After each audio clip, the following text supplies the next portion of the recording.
गुनाहों का देवता भाग 3। पिछले भाग में हमने देखा कि चंदर अपने आदर्शों और सामाजिक मर्यादाओं के कारण सुधा से प्रेम का इजहार नहीं कर पाया। अंततः सुधा का विवाह हो गया और वह अपने ससुराल चली गई। अब चंदर अकेला रह गया है। यही वह समय है जब उसके जीवन में सबसे बड़ा मानसिक और भावनात्मक संघर्ष शुरू होता है। सुधा के जाने के बाद चंदर का जीवन जैसे सूना हो जाता है। पहले जो घर हंसी और अपनापन से भरा रहता था, अब वह उसे खाली खाली लगता है। वह पढ़ाई और काम में खुद को व्यस्त रखने की कोशिश करता है, लेकिन हर जगह उसे सुधा की याद आती है। कभी वह उन बातों को याद करता है जो उन्होंने साथ बिताई थी, तो कभी यह सोचकर दुखी हो जाता है कि अगर उसने समय रहते अपने दिल की बात कह दी होती तो शायद सब कुछ अलग होता। पश्चाताप की आग धीरे धीरे चंदर को महसूस होने लगता है कि उसने अपने जीवन की सबसे बड़ी गलती कर दी है। जिस आदर्शवाद को वह महान समझता था, वही अब उसे एक बोझ जैसा लगने लगता है। वह सोचता है, क्या प्रेम का त्याग सचमुच महानता था या फिर यह मेरी कमजोरी थी? यह प्रश्न उसके मन को लगातार परेशान करता रहता है। ये नई राह की तलाश अपने दुख से बचने के लिए चंदर लोगों से मिलने जुलने लगता है। वह कोशिश करता है कि जीवन को नए ढंग से देखें, लेकिन उसके भीतर का खालीपन भर नहीं पाता। उसे लगता है कि वह अपने आप से दूर होता जा रहा है। पम्मी का प्रवेश।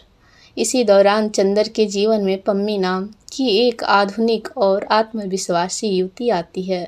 पम्मी का स्वभाव सुधा से बिल्कुल अलग होता है। जहाँ सुधा शांत, सरल और संस्कारी थी, वहीं पम्मी खुले विचारों वाली और स्वतंत्र सोच रखने वाली लड़की है। पम्मी चंदर की उदासी को महसूस करती है और उसके करीब आने की कोशिश करती है। चंदर का भटकाव। सुधा को खो देने के बाद चंदर भावनात्मक रूप से कमज़ोर हो चुका होता है। वह पम्मी के साथ समय बिताने लगता है। उसे लगता है कि शायद वह नए संबंधों के सहारे अपने दर्द को भुला सकेगा, लेकिन यह रिश्ता उसके दिल की गहराइयों को संतुष्ट नहीं कर पाता, क्योंकि उसके मन में अब भी सुधा बसी हुई होती है। प्रेम का आकर्षण का अंतर। कहानी के इस हिस्से में लेखक यह लिखते हैं कि प्रेम और आकर्षण में कितना अंतर होता है। चंदर को धीरे धीरे एहसास होता है कि पम्मी के प्रति उसका झुकाव केवल अकेलेपन और भावनात्मक कमजोरी का परिणाम है।